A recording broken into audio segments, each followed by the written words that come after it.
손절매하고 다시 시행착오를 겪어도 앞으로 수많은 기회가 분명히 있을 겁니다. 주식도 멘탈 게임이 굉장히 강하거든요. 하이닉스가 먼저 돌면 필라델피아 반도체에서 그때가 더 세게 따라 돌 겁니다. 충분히 저는 우주항공 섹터는 계속 관심 가지고 보아야 할 재료이지 않을까. 인플레이션 관련 섹터들은 앞으로도 엄청나게 변동이 있을 거라고 보고요. 특히나 한국 시장은 주도주가 계속 주기적으로 바뀌어요.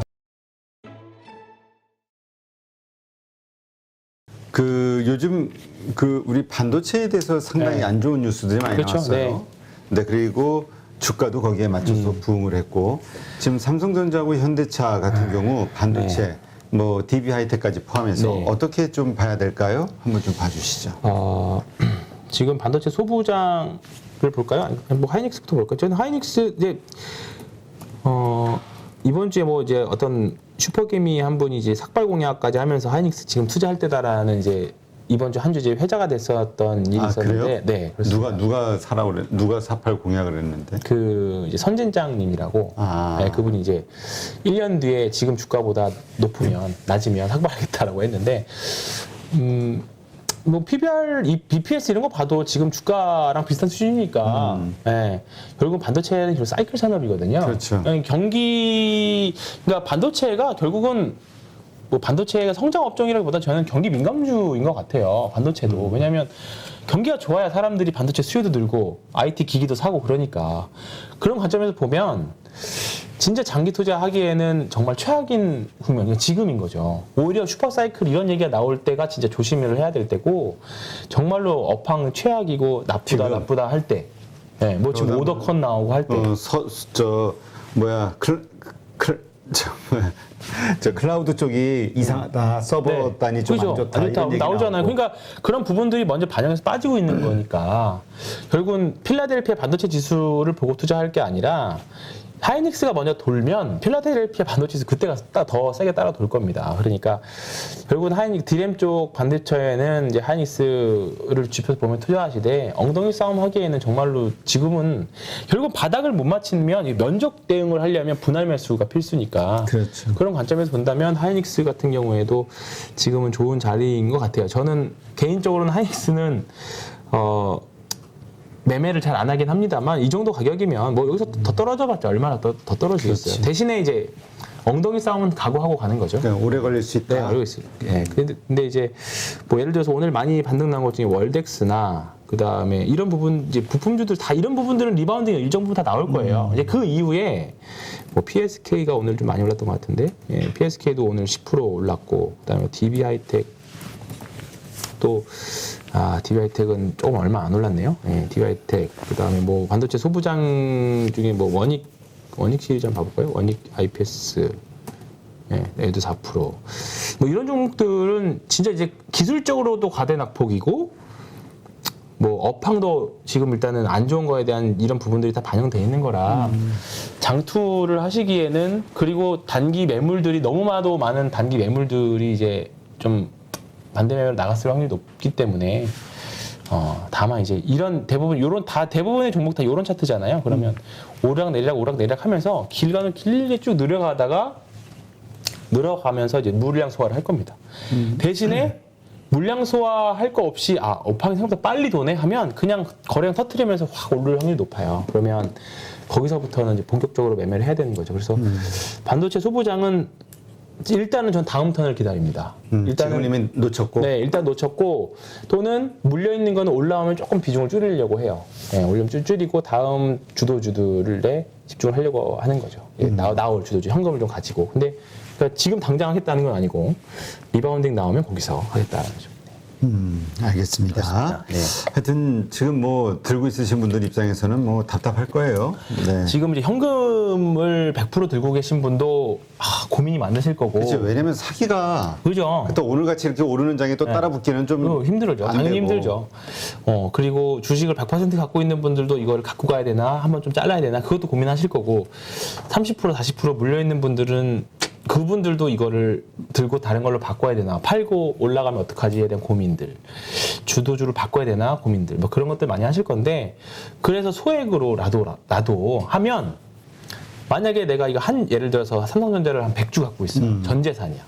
근데 이거를 고민하다가 다른 뭐 얘가 받았던 주도 이게 나는 다음 종목이 갈 것 같아라고 하는 종목에다가 한 주만 바꿔서 해도 그게 올라가죠. 그러면 아 내가 생각하는 게 맞았구나 라면서 약간 위안이 됩니다. 네, 감정 해증이 됩니다. 그렇기 때문에 앞으로 주식을 계속 하시려고 하시는 분들, 더군다나 좀 약간 20대, 30대 분들이라고 하면 충분히 지금 주식으로 손절매하고 다시 시행착오를 겪어도 앞으로 수많은 기회가 분명히 있을 겁니다. 그렇기 때문에 그런 거를 이제 이거 백날 모의 투자 이런 걸로 해봤자, 머리로 해봤자 안 돼요.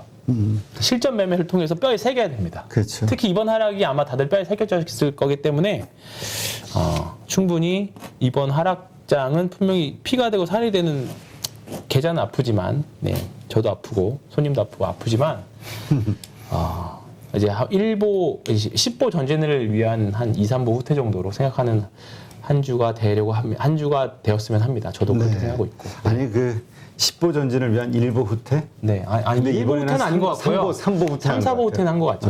네. 너무 많이 밀려가지고. 근데 참 이게 많은 분들이 그래서 당황했던 것 같아요. 네. 이럴 자리가 아닌데, 이렇게 그렇죠. 하락할 게 아닌데. 그렇죠. 네. 오늘 그 이경민 팀장하고도 방송 전에 인터뷰 방송을 했는데 본인도 좀 당황했다고 그러더라고요. 이게 애널리스트 분들이 이제 숫자로 해석하기에는 분명히 좀 이 사람의 심리가 안 들어가 있는. 그죠. 예. 숫자에는 사람 심리는 안 들어있으니까. 근데 항상 한국 시장은 꼬리들이 길어요.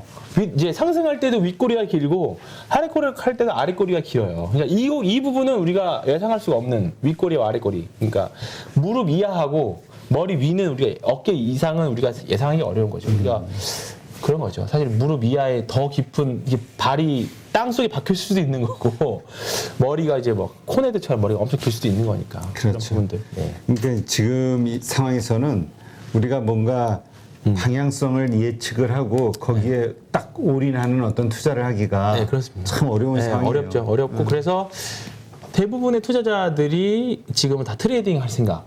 네, 신규로 현금 있으신 분들도 지금 뭐 장기 투자로 접근하시는 분들도 일단은 위에 다 저항들이 다 있으니까 그거 소화하고 가려면 시간이 많이 걸리는 거죠. 네, 그러니까 앞으로 한 일정 기간 동안은 조금 어떻게 보면 종목을 잘 선택해서 트레이딩을 잘 하는 걸 이렇게 연말을 해놓으시면 오히려 더 빠르게 잔고는 더 늘어날 수는 있어요.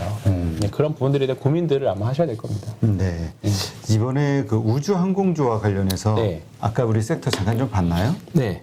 그 가운데에서 앞으로 주도주가 될 것이라면 어떤 게 될까에 대한 고민을 많은 분들이 하더라고요. 왜냐면 네. 이번에 그 세트레가인가 뭐가 많이 급락했었죠. 네. 누리호 발사하면서 사실 세트레가인가 인텔리안 테크. 인텔리안 테크. 네.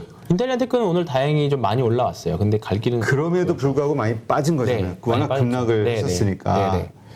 그러니까 이런 어떤 중소형단에서 계속 보고 갈 것이냐 아니면 한화 에어로스페이스라든가 이런 좀 대형주 중심으로 그러니까 그룹주 중심으로 가져가야 될 것이냐 되게 헷갈려 하시는 분들이 있던데 이것도 근데 사실 지분 투자를 그쪽에서 그렇죠. 한 거잖아요. 네네. 했어도 이렇게 좀 규모와 관련해서 큰 기업을 가져가야 되는 게 아니야. 그죠. 결국은 주도주 섹터 내에서는 대장주 역할을 하는 종목을 가져가야 되는 게 일단은 맞고요. 한국항공우주가 대장인데 이거가 예를 들어서 이제 이게 만약에 고점일 수도 있고 이제 부러질 수도 있습니다. 그렇죠. 그러면 많이 올랐거든요. 많이 올랐죠. 그리고 여기서 거래량도 이렇게 나와서 일단은 좀 판단하기 좀 애매하기는 해요. 왜냐하면 앞으로 향후에 뭐 이제 8월 달에 또 발사가 또 있고 이번 새로운 정부에서도 우주항공 쪽을 계속 키우려고 하는 의지가 있기 때문에 분명히 주도주가 더 추가적인 주도주가 될 수 있다고 생각하는데 일단은 고점이 6만 원이었는데요. 이제 여기서 30% 그때도 제가 에코 프로 말씀드려서 했던 것 같은데 30%면 대략적으로 얼마일까요? 와 여기네.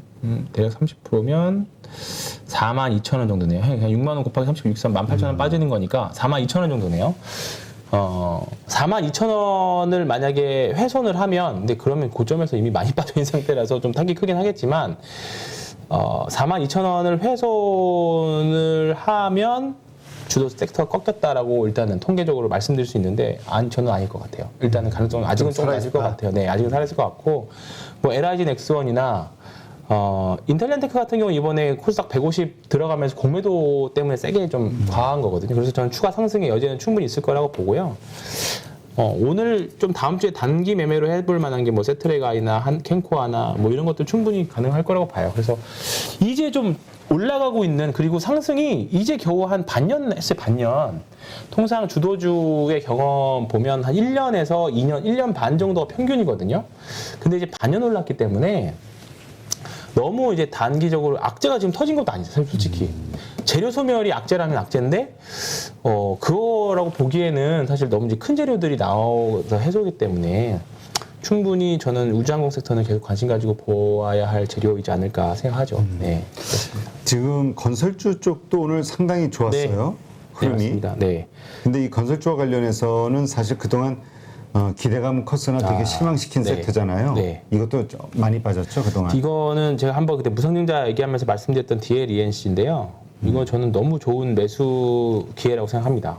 네, 6만 원 타겟으로 본다라고 하면.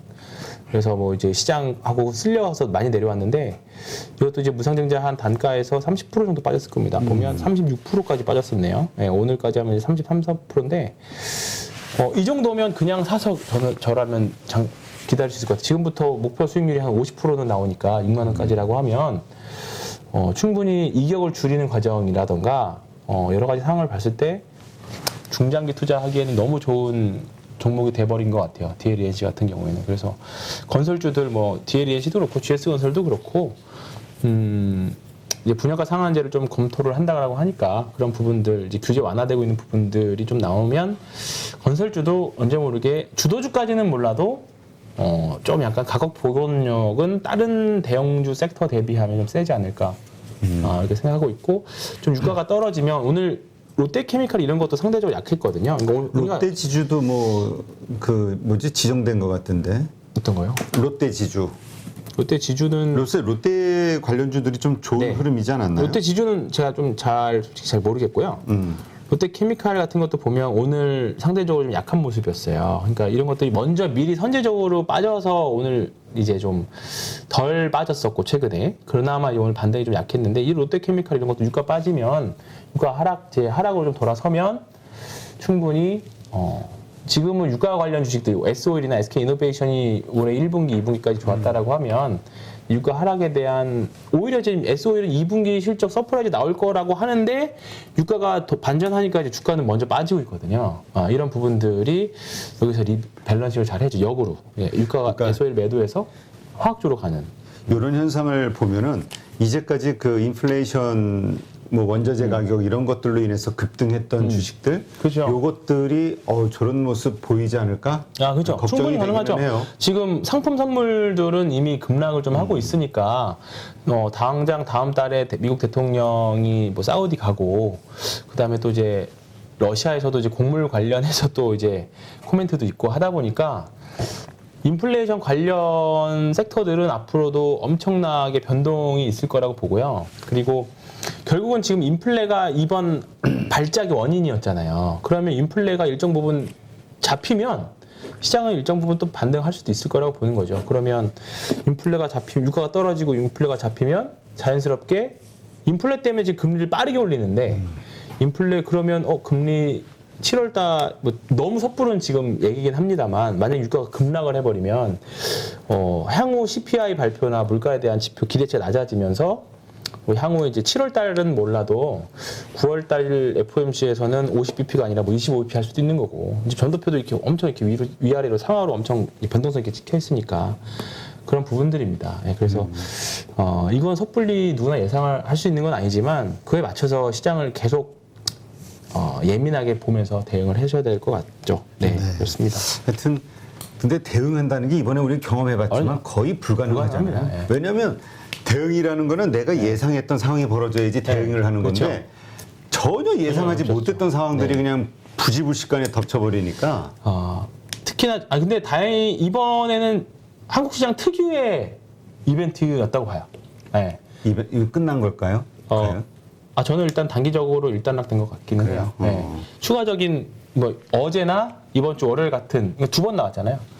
그러니까 어제 같은 하락은 저는 진짜 속으로는 안 나왔으면 좋겠다 했지만, 속으로는 한 번 더 나와야 진짜 끝날 것 같다. 내 손이 떨려야 끝날 것 같다는 생각을 했었어요. 내 손이 떨려야 분명히 이번 하락이 끝난다, 일단은. 근데 어제 결국은 나왔거든요. 그 기분이 있습니다. 주식을 100% 보였을 때, 토할 것 같은 기분. 네, 토할 것 같은 기분. 아니 근데 많은 분들이 경험이 있으신 분들일수록 2008년도 금융위기 때가 떠올랐다. 저도 그랬거든요. 네, 맞습니다. 그때 감각이 느낌이 이렇게 오더라고. 왜냐면 그 정도의 하락 감각은 정말 뼈에 새겨진 감각들이거든요. 근데 다들 이번 주에 많이 느끼셨을 거예요. 아, 그때랑 비슷하다. 그때 공포랑 비슷하다. 그러면 누군가 현금을 지금 갖고 있는 분들한테는 진짜 어마어마한 기회가 될 수 있는 거니까. 근데 현금이 있어도 못 썼어요. 그렇죠, 못 썼죠. 지금은 되게 진짜 특이한 국면이에요, 진짜로. 예. 왜냐하면 다들 그렇게 생각하거든. 그때랑 지금은 다르잖아. 환경이. 항상 그렇죠. 폭락을 하는데 급등한 상태에서의 폭락? 아, 이게 신기한 게 뭐냐면 그때랑 지금은 항상 다르지만 몇 달 지나고 나서 결과는 똑같았어요. 그러니까 여기서 용기가 필요한 용기가 건데 필요한 거예요, 지금요. 참 이게 쉽지가 않아요, 사람들이. 그런 상태인 거죠. 그래서 저는 어쨌든 뭐 주식시장은 계속 사람만 남으면 기회는 또 온다. 그래서 이게 기열이 그렇게 되는 거예요. 사람만 남으면 분명히 또 좋은 호실이 옵니다. 그리고 대신에 예를 들어서 지수가 다시 2,700, 2,800 올라간다 해도 내 잔고는 그때의 잔고로 안 올라갈 확률이 굉장히 높습니다. 왜냐하면 주도주가 바뀌었을 거거든요. 그러니까 그 점을 잘 캐치를 해야 됩니다. 네. 특히나 한국 시장은 주도주가 계속 주기적으로 바뀌어요. 네, 그렇기 때문에 그런 부분들 특히나 그리고 미국 주식 없는 분들한테는 참 좋은 기회가 될 수 있지 않을까 생각해요. 테슬라 이런 것들을 테슬라나 애플 이런 것들은 이번 기회에 산다. 네, 이번 상승장을 이제 못 누르셨다라고 하면 그분들한테는 이제 좋은 기회가 되지 않을까. 근데 지금 환율이 비싸서 그렇죠. 지금은 사는 순간 바로 환차 손을 입을 것 같아가지고 한 15%는 볼 텐데 그렇죠. 1,200원 정도 간다 해도 이게 그런가? 미국 주식이 그래서 힘든 것 같아요. 네, 미국 주식 진짜 그래서 외국 주식이 그래서 힘듭니다. 그거 차라리 지금 그 미국 주식으로 수익 보거나 아니면 본전인 분들은 차라리 지금 하면 그렇죠. 환차 환차 이익이라도 이익이라도 돼가지고 나서 좀 상승시킬 수는 있죠. 네. 네, 하여튼 좀 참 있어요. 이게 어려워요. 투자라는 게 참 네, 어렵습니다. 단순하게 그러니까 처음에는 뭐 좋은 주식 사면 다 올라가네 그랬지만 이제 하면 할수록 이제 우리가 게임 같은 거 할 때 보면 하면 할수록 뭐 예를 들어서 골프나 운동 같은 테니스 하는 거 보면 처음에는 공만 잘 맞추면 되지 했다가도 이제 내가 스스로 레벨이 올라가면 올라갈수록 이것도 해야 돼 저것도 해야 돼 저것도 계속 나눠진 것처럼 주식 투자도 그렇죠. 종합예술이죠. 아니 근데 이번 기회를 통해서 시야 혹은 여유 이게 되게 그 생기셨을 것 같아요. 네. 근데 아마 이게 여기서 이걸 잘 활용하시거나 살아남는 분들은 네. 왜냐하면 그 예전에 보면 그 뭔가를 우리가 새로 시작하면 네. 그 뭘로 비교하는 게 좋을까요? 예를 들어 운전을 하다 보면 처음에는 잘 안 보여 시야가 좁아지잖아. 네. 막 운전하는 그 자체가 긴장이 되고 옆에 백밀러, 사이드밀러 보면서 깜빡이 켜고 오른쪽 왼쪽 들어가고 이게 전부 어렵게 느껴지고 막 좁아져가지고 그렇죠. 앞만 못 네. 보거든 앞밖에. 근데 그게 시간이 지나면 여유 있어지면서 한 손으로 운전하면서 진짜 그렇죠. 사방을 네, 그런 거죠. 둘러보면서 하잖아요. 네. 그 여유. 그러니까 어떤 상황에서도 전체를 볼 수 있는 어떤 여유 이런 어떤 어려움들을 통해서 생기는 게 아닌가 맞습니다. 이런 생각이 네, 들더라고요. 맞습니다. 네. 지금 이제 한번 다들 아마 주식하실 분들 지금 이번 주 금요일 오후에도 아마 가슴이 좀 약간 콩강콩강하는 게 좀 있으실 거예요. 예. 그거 이제 결국은 이게 주식도 멘탈 게임이 굉장히 강하거든요. 그러니까 멘탈이 어제처럼 그게 급락하면 나 이 주식 절대 안 팔아야지라고 생각했던 분들도 공포심에 나도 모르게 매도 버튼 손에 가는 거거든요. 그러니까 이번 주 멘탈 주말간에 멘탈 잘 챙기시고 재정비해서 또 이제 반격의 기회로 삼는 시기를 좀 찾아봐야 될 것 같습니다. 네. 자, 다음 주 우리 어떻게 시장을 좀 대비할 수 있을까요? 다음 주는 뭐 이번 주하고 크게 바뀐 거는 없고요. 다만 다음 주에 예를 들어서 조금 시장이 왜 반등하지? 라는 생각이 들면 일단 현금화를 일정 부분 저는 하는 게 맞다고 생각하고요. 그거를 지금 보니까 그 이경민 팀장 같은 경우는 이게 좀 상당히 좀 내려왔더라고. 원래 전 지난번에 2,750 정도에서 현금화 하자 했는데 이전번 2,650 정도로. 2,650, 네. 그러니까 2,650 정도 되면 아까 근데 황 팀장도 비슷하게 얘기했던 것 같아요. 네, 일단은 중장기 고점 그 정도인데 일단 다음 주만 놓고 봤을 때는 한 2,450포인트 정도 되지 않을까. 네. 그것도 보지 말고 일단은 그럼요. 한 2,400, 그러니까 한 지금에서 한 100 정도만 올라도 그러니까 이제 올라가더라도 올라갔다 내려갔다 하겠죠. 네, 그러니까 이제 이건 근데 우리 이제 트레이딩 관점에서 그래서 지금은 그게 맞다고 생각합니다. 네, 단타가 됐든 어쨌든 이게 예를 들어서 지금 물류 예를 들어 어떤 종목이 내가 뭐 마이너스 30% 돼 있다라고 해도 한 다음 주 돼서 예를 들어 마이너스 한 20이나 15를 줄었다. 그러면 여기서 한번 팔고 일정 조금 한 30%나 50% 팔고 다시 밑에서 사는 전략들을 하거나 모르겠다라고 하면 그냥 지금 가져가는 거죠. 네, 그냥 한번 좀 가져가 보시는 거죠. 네. 이제 알겠습니다. 지수가 2,600 이상 때까지. 네. 지수가 2,600 이상. 그렇습니다. 결국은 이제 다음 달 말에 7월 말에 이제 FOMC 회의 있고 지금 우리나라하고 미국이랑 이제 기준금 똑같아요. 1.75.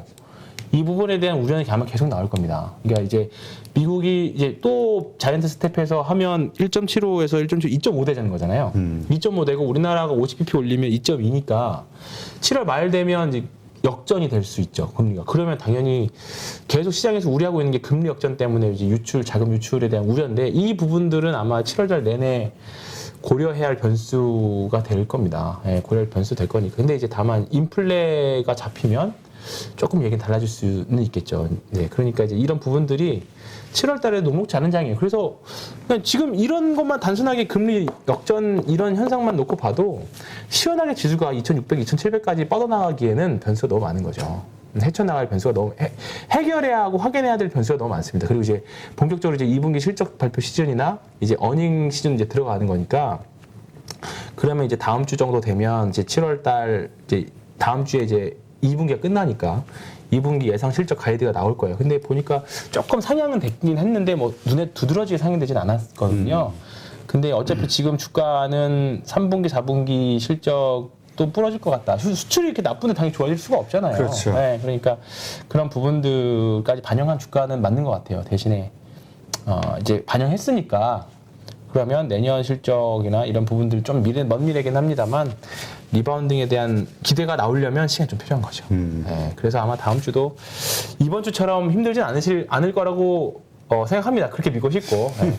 그래서 믿고 싶으나 부디 보유 종목 안에 상한가 하나씩 나오는 종목이 하나씩 꼭 있었으면 좋겠습니다. 네, 알겠습니다. 네. 하여튼 참 힘든 이번 주는 정말 힘든 주간이었어요. 많은 진짜 분들에게 정말 힘들었어요. 지옥 같은. 제가 지난주 금요일 날 다음 주에 통화 한번 하시죠 했는데 정신 차려보니까 오늘 통화했어요.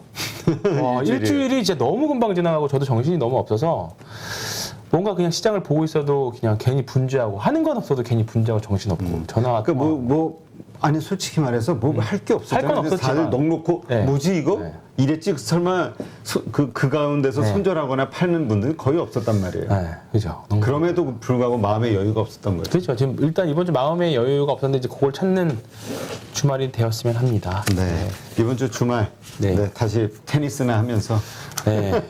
이제 좀 오늘 가서 좀 술도 좀 마시고 해보려고 합니다. 네.